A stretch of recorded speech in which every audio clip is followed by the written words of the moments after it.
In the shadowy world of the Sicilian Mafia, one name sent shivers down the spines of both lawmen and criminals. Salvatore Toto Riina, born in the rugged town of Corleone. His rise from a common thug to the absolute ruler of the Cosa Nostra is a tale of unparalleled brutality and cunning. They called him the Beast, and for good reason. His reign was not just a chapter in Mafia history. It was a war against the Italian state itself. But every empire, no matter how fearsome, has its betrayers. The story of Toto Riina's vengeance is a dark journey into the heart of betrayal and retribution. It all began with the simple code omerta, the vow of silence. For generations, this code was the bedrock of the Mafia's power. To break it was to sign your own death warrant. But as the 1980s dawned, the immense profits from the global drug trade began to corrupt even the most sacred traditions. Greed bred envy, and envy bred betrayal. The first domino to fall was Tommaso Buscetta. A high-ranking mafioso, Buscetta found himself on the losing side of the Second Mafia War, a bloody conflict orchestrated by Riina to wipe out his rivals. After losing several family members to Riina's assassins, Buscetta fled to Brazil, but Riina's reach was long. Hunted and cornered, Buscetta made a decision that would change the course of history. He became a pentito, a collaborator with the state. He decided to talk. Buscetta's testimony was a bombshell. He broke the code of silence, revealing the inner workings, the rituals, and the very structure of the Cosa Nostra to an astonished world. He named names, hundreds of them, from street soldiers to the untouchable bosses. His collaboration led to the historic Maxi trial, where over 300 mafiosi were convicted. The state had finally landed a powerful blow, all thanks to one man's betrayal. For Toto Riina, this was an unforgivable sin. Buscetta hadn't just betrayed a man. He had betrayed the very soul of their world. From his hidden lairs, Riina unleashed a wave of terror unlike anything Italy had ever seen. The message was clear. No one betrays the beast in lives. The war was no longer just against rival families. It was against the Italian state and anyone who dared to cooperate with it. Riina's vengeance was systematic and merciless. He couldn't get to Buscetta, who was under heavy protection, but he could get to his family. One by one, Buscetta's relatives who remained in Sicily were hunted down and murdered. Sons, brothers, nephews, in-laws, 11 of them in total. It was a brutal strategy known as scorched earth, designed to punish the traitor by destroying everyone he held dear. The message was chilling. Cooperate with the state, and your entire bloodline will be erased. The war didn't stop there. Riina's fury was directed at the symbols of the state that had dared to challenge him. The men who had brought Buscetta's testimony to light, judges Giovanni Falcone and Paolo Borsellino, became his primary targets. These two magistrates were national heroes, relentlessly pursuing the Mafia with courage and determination.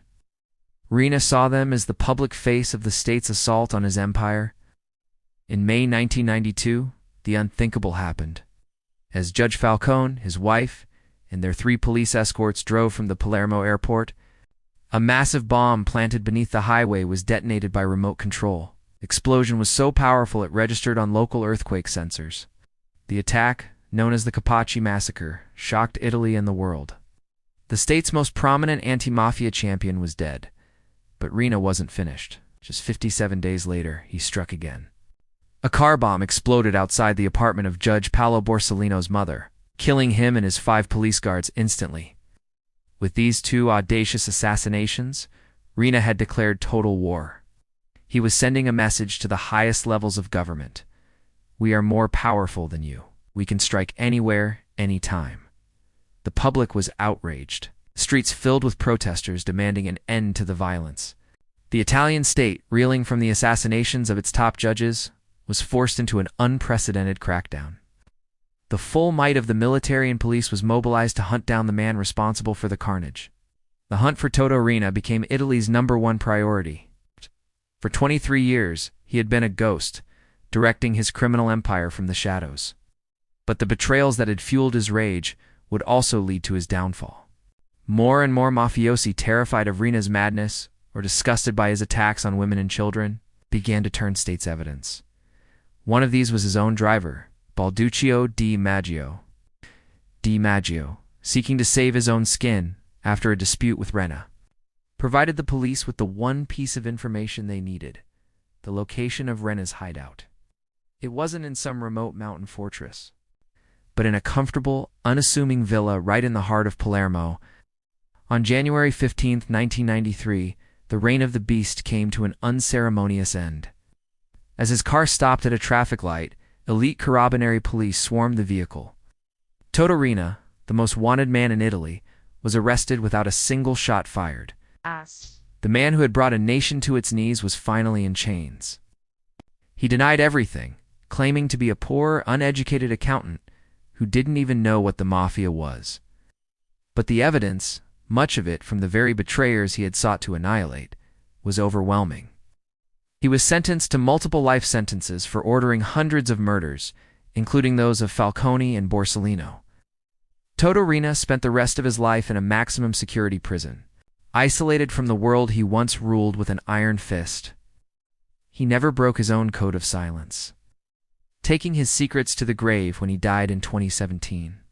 The story of Toto Riina's war against the betrayers is a chilling reminder of the destructive power of vengeance. His brutal campaign of terror ultimately backfired, strengthening the resolve of the Italian state and turning his own soldiers against him. In his quest to punish betrayal, he sowed the seeds of his own destruction, proving that even the most powerful godfather cannot escape the consequences of his actions. His legacy is not one of power, but of the ruin that follows when one man's thirst for revenge consumes everything in its path. Thank you for watching. If you found this story compelling, please like this video and subscribe to our channel for more deep dives into the most fascinating true crime stories. See you next time.